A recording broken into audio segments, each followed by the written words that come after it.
You're watching ABC7 News at 5:30. Welcome back. Last year, more than 700 children were removed from their homes in our region, and each month more than 1,000 were in and out of foster homes. And now a local organization is building homes for foster parents, allowing enough space for them to take in siblings. ABC7's Jackie Kelly tells us what the future looks like for this organization. There's a lot of children out there that don't have the loving home or the care that they deserve and need. So if we can provide that as a couple, why not help others in that situation? Daphne Roman says her and her husband have been foster parents for the past year.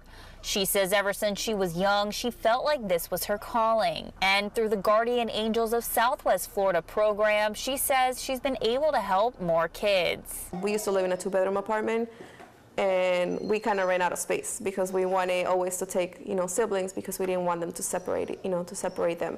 So in here, having a 6-bedroom home, it has been great because we can take, 2 or 3 sets of siblings. Bobby Price, who is the president of the organization, says providing large homes to foster families is vital. So often when children come into care, there's not room for that many that are in a home, maybe 2, 3, or 4. Maybe a foster home can take 1 or 2. But having to separate a family of 3, 4, or 5 is just so heartbreaking. So our goal was to be able to keep sibling groups together, and this facility out here, this campus, has enabled us to be able to do that. Price says the homes are built from donations from the public, and they cover the rent and provide furniture and other home essentials for the parents.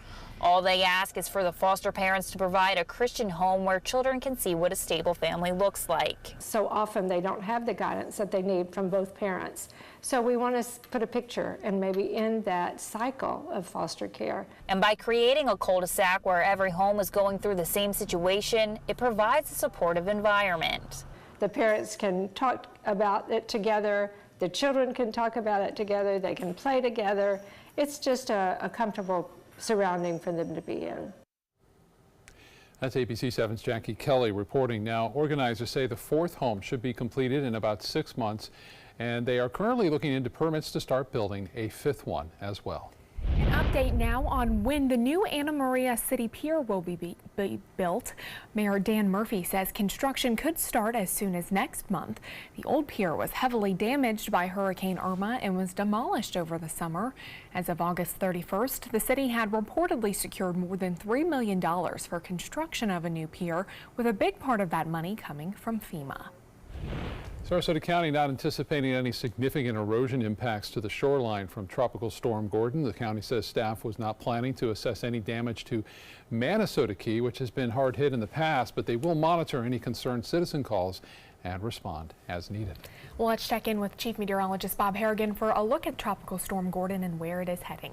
Bob? Yeah, it was so fast moving and not a big storm that it didn't generate a lot of surf here along the west coast of Florida. There are storms that can get big, even well offshore, that can generate some big surf hundreds of miles away from the center of the storm. But this one just too small and not all that strong. You can see the center is still not a deep convection around the western edge of it as we move through time here. This is the black and white imagery of the visible satellite. You can kind of get a good idea as to where the center is. It's right about there. And you can see this one flare-up of big storm is moving into Pensacola now. And there's a lot of moisture that's going to trail on behind it, and that'll be the biggest concern with the fact that we will see up to a foot of rainfall in some areas. It's also some moisture, a convergent band, if you will, trying to develop here along the west coast of Florida. We're seeing some pretty big storms here right now in Sarasota. Location, latest from the National Hurricane Center, has it at 70 miles an hour. It's about 90 miles southeast of Mobile and pushing to the northwest at 15. The pressure has fallen slightly, but not all that much. Expected to make landfall late tonight. This is it will be downgraded as soon as it hits land if it does reach hurricane status, because it will lose strength quite quickly as it makes its way off to the northwest and brings a lot of rainfall into parts of Mississippi, Alabama, as I mentioned, the panhandle of Florida, and even into Louisiana. Although Louisiana, I think, gets a little less. They'll get some, obviously, but since everything's to the right of the center, it seems, the biggest threat is to the panhandle of Florida, into Alabama, as well as Mississippi. I mentioned one of those bands trying to develop here, little convergence band set up as a result of that southeasterly wind. Heavy rain now near Osprey, stretching up into downtown Sarasota, all the way now up toward Bayshore Gardens. This is all headed in your direction. A lot of lightning occurring near University and Also just to the west of I-75, that rain heading toward Bayshore Gardens, Bradenton, Holmes Beach, and possibly even into Whitney Beach in the next half hour or so. We'll have much more on the weather coming up in a few minutes. Back to you. All right, Bob, thank you. At least 2 people are dead, 2 others still missing after a boat crash on the Colorado River. Tonight, one of the survivors talking about that horrifying accident. Taylor Corbino and 5 others survived the crash.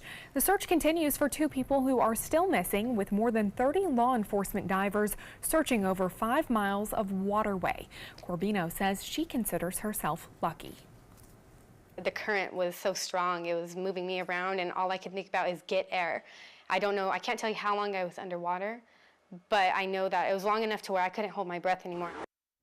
Corbino's family and friends say the boat that slammed into the one that she was on did not have any lights turned on. Investigators have not commented on the cause of the crash. The sheriff's office says it will continue to search the river until the 2 people who are still missing are found. A fiery start to Judge Brett Kavanaugh's confirmation hearing on Capitol Hill today. Protests broke out in the galley, and then Democrats asked for the hearing to be adjourned even before Kavanaugh gave his opening remarks. ABC's Janae Norman shows us the chaos.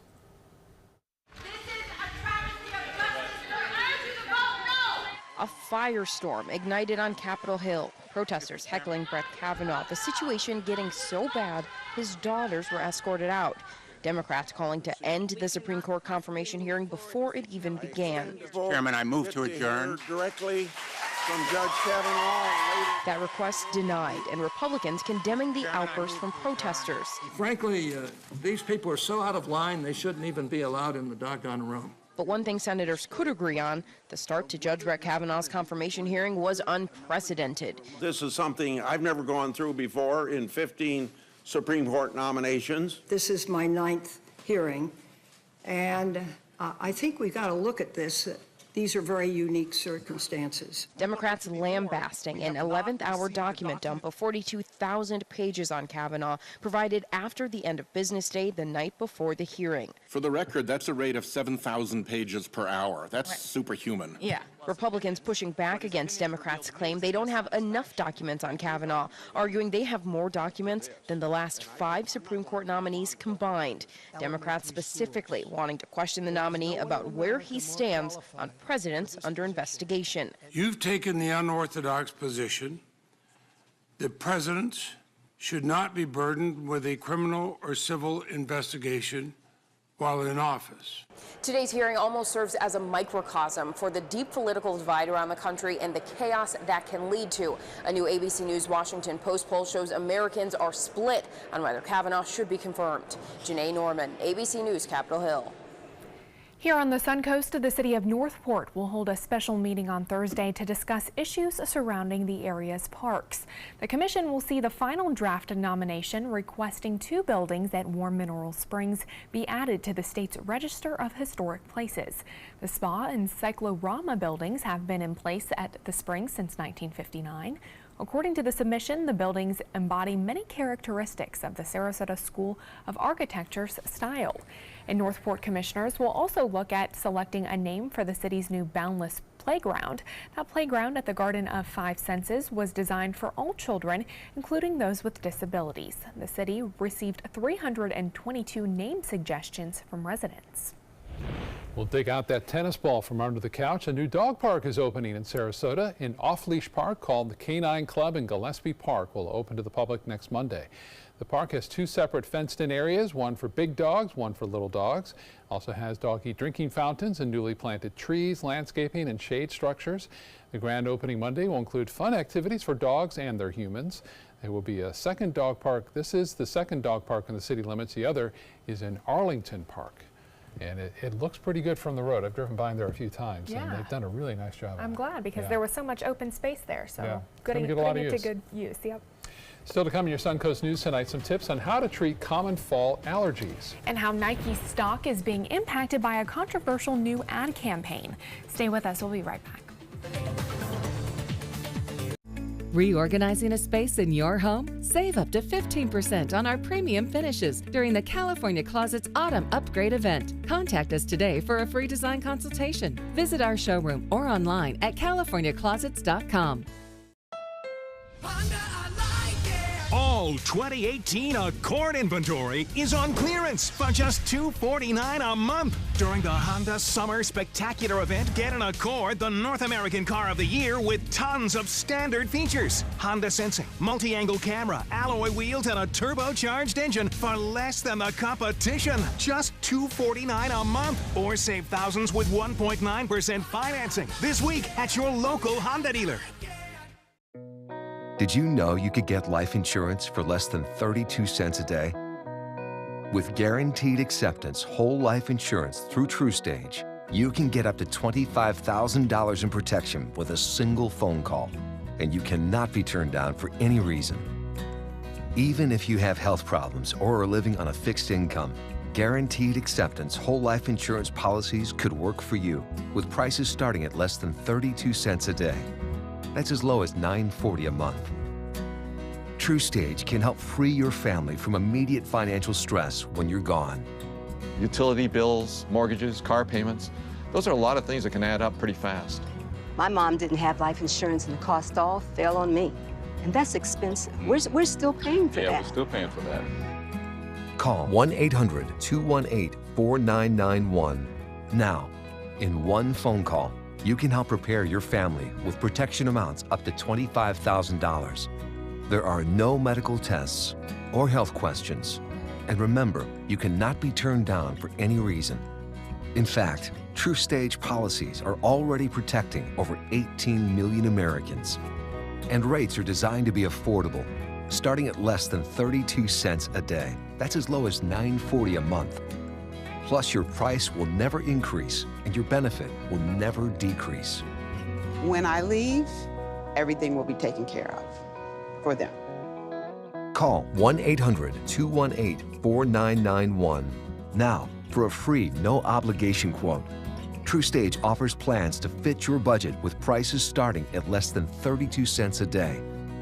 Help protect your family from immediate financial burdens after you're gone with guaranteed acceptance whole life insurance through TrueStage. Call 1-800-218-4991 now. Reorganizing a space in your home? Save up to 15% on our premium finishes during the California Closets Autumn Upgrade event. Contact us today for a free design consultation. Visit our showroom or online at californiaclosets.com. Labor Day marks the start of fall allergy season in some parts of the country. Ragweed, mold, and other weeds are the main culprits. But sometimes it's hard to tell if you're suffering from a cold or allergies this time of year. Cleveland Clinic's Dr. Sandra Hong says itching is a telltale sign that it's an allergy.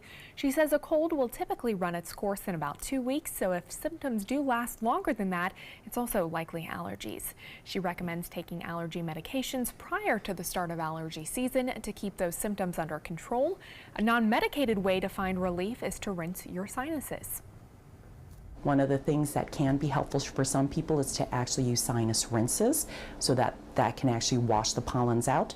I'd encourage not right before bed so you don't get a lot of drainage down the back of your throat, but that definitely can be a non-medication form. Dr. Hong says if your allergies are still making you miserable despite those over-the-counter and at-home treatments, it's probably time to see a medical professional. Now your ABC7 First Alert weather forecast with Chief Meteorologist Bob Harrigan. Some big storms rumbling here along the west coast of Florida. This is the color-enhanced satellite imagery of Gordon right there, about 90 miles southeast. I would say it's a little closer now, probably more than like 80 to 70 miles southeast of Mobile. Big flare-up of storms here, a little convergent band setting up. That also is spinning on into the system. Heavy rain falling now in parts of Sarasota. You can see those storms kind of exploding here along the west coast of Florida. And this system continues to gain a little bit more strength. Top winds up to 70, very close to becoming a hurricane. I think it has an outside chance of doing so as it's over some very warm water. And we're starting to see some deep convection on the back side of it too.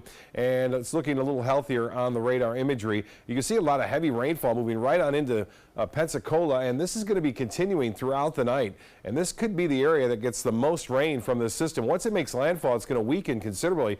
But all this moisture that you see here and all this rain is just going to pile on into Pensacola and into Alabama and Mississippi over the next at least 5 hours there. Showers and storms have been pretty heavy here.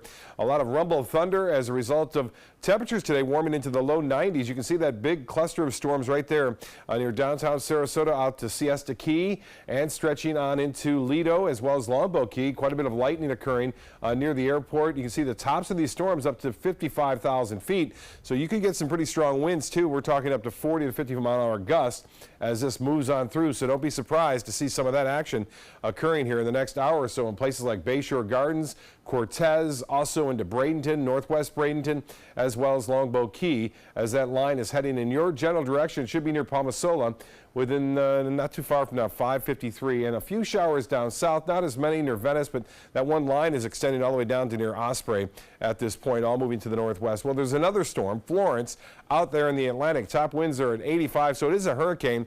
It's expected to move over some cooler water, unfavorable conditions, get down to a tropical storm tomorrow, and then back up to a hurricane in 5 days from now. Most of the models now are starting to come in agreement that it's going to make this northwest turn, as opposed to some of the models indicating earlier today it would make more of a westerly course. The European was on that board, but now it's changed over to the GFS, which again has it going just to the east of Bermuda. And there's the forecast track. There's that one cluster on a westerly course, but most of them taking it off to the northwest. We have another system that has an 80% chance developing into Helene over the next 5 days as it makes its way off to the northwest. That bears watching too. Most of the models take it off toward the west-northwest in time. It's a long way off. We'll keep an eye on it for you. 82, it's raining heavy at the airport now. And as far as the high goes today, it was a hot one, 92. That's due to that southeast wind we had all day today, 95 the record. High pressure continues to be the culprit for driving, again, Gordon off to the northwest. Also bringing us that southeasterly to east wind, which is beneficial for at least the harmful impacts of red tide along the area beaches. Winds will be out of the east for boaters at 10 knots. They'll subside somewhat in the afternoon down to 5. Switch around more to a northeasterly direction. But that east to southeast wind will continue for the next 7 days. And what that means is we're not going to get rid of this afternoon and evening thunderstorm pattern for some time. We may have a little break tomorrow as some drier air moves in, but then it's back into those afternoon storms as we move through Thursday through Tuesday of next week. Back to you. All right, Bob, thank you. Time now to check your first alert traffic for the drive home. Right now, I-75 is backed up, heading both north and south between Bee Ridge Road and Fruitville Road, and that is in the Sarasota area. Scott? Well, Nike has chosen Colin Kaepernick to be the face of the 30th anniversary of its Just Do It campaign. The first ad features this photo of Kaepernick and the slogan, "Believe in something, even if it means sacrificing everything." In August 2016, Kaepernick started the movement to kneel during the U.S. national anthem to protest racial injustice. He opted out of his contract with the San Francisco 49ers last year and has been unsigned since. Nike will make Kaepernick apparel, including a shoe and T-shirt, and donate to his Know Your Rights campaign. Serena Williams, who will appear in the new campaign with Kaepernick, praised the choice. I think every athlete, every human, and definitely every African American should be completely grateful for and honored how Colin and Eric are doing so much for the greater good, and they really use their platform in ways that is really unfathomable. Shares of Nike fell 3% today as calls to boycott the company trended on Twitter after the new ad reveal. Some customers are promising to stick by the company, but others have shared photos online of them destroying their Nike wear to protest. Dunkin' Donuts is in hot water with New England Patriots fans. Controversy erupted on social media after customers in the Boston area were served coffee and cups featuring the Philadelphia Eagles. The cups showed the Eagles logo and read World Champions. For Patriots fans, it was a painful reminder of their team's defeat by the Eagles in this year's Super Bowl. And to make matters worse, Dunkin' Donuts was founded in Massachusetts. During football season, Dunkin' Donuts uses cups featuring the logos of teams in their hometowns, but it appears there was a bit of a mix-up in this case. Are students getting fed up with the cost of college? Well, there's a flood of new research suggesting college students are second-guessing their decision to pursue a bachelor's degree. A new survey by Cengage, a textbook publisher, found 41% of students said they skip meals in order to pay for course materials. 85% of students ranked paying for books more stressful than paying for food, rent, and health care. Some students said they cut back on the number of classes they take in order to reduce the cost of those books. Tough to hear. Yeah, it is, especially when we want so many of these kids to go into college and be able to be prepared. Entertainment news is coming up next. Well, Thomas, you've got pre-diabetes, but with more exercise and a change in diet, it can be reversed. I've tried exercising. It just makes me hungry for bacon. I love bacon, too. And who really likes to exercise? Not me. Me neither. Nobody. So we're good? What? Oh, you still have pre-diabetes. Big time. At Tidewell Hospice, we know it's never too late to say thank you to our military veterans. The Tidewell Honors Veterans Program has provided care to more than 13,000 military families since 2008. Tidewell volunteers help honor veterans through special pinning ceremonies that demonstrate our appreciation for the freedom our veterans fought to defend. If you know a veteran who can benefit from end-of-life care, call or visit tidewell.org today. Tidewell Hospice. It's more than you think. Clogged pores are disgusting. Introducing DermaSuction, the easy way to suck that yuck out of your pores. DermaSuction removes blackheads and dirt from your pores. Just look at everything it extracts. The secret's the gentle vacuum action. Watch as DermaSuction extracts so much yuck, leaving your skin feeling clean and youthful. The gunk that had been pulled out, I was pretty horrified, but better in the DermaSuction than on my face. It's almost addictive because you can see all this stuff coming out of your skin that you don't even really know is there. Call now to order your DermaSuction for just $19.99. We'll also include our small and large body probes, the Sonic Microdermabrasion probe, and the handy travel case, all absolutely free. Order now and you can double the offer. Just pay a separate fee. You can get all this, but you have to order now. Call 1-800-213-9301. That's 1-800-213-9301. Or visit dermasuction.com. So call 1-800-213-9301 now. Hamilton was adopted from a rescue in 2008. He really likes to be around people. And as soon as I start to make my breakfast, Hamilton is right there. I get out my mat and I'm doing a downward dog and he's underneath. He's quite the pug about town. He gets invited to a lot of parties. He knows he's a pretty big deal. I mean, look at this little face. How could you not love him?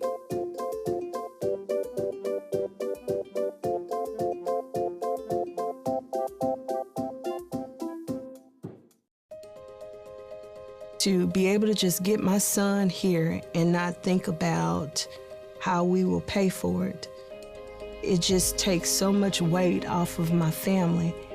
St. Jude allowed me to focus on being a mom to Bryce. And sometimes I'm just in awe of the impact St. Jude has, not only on this community, but the world.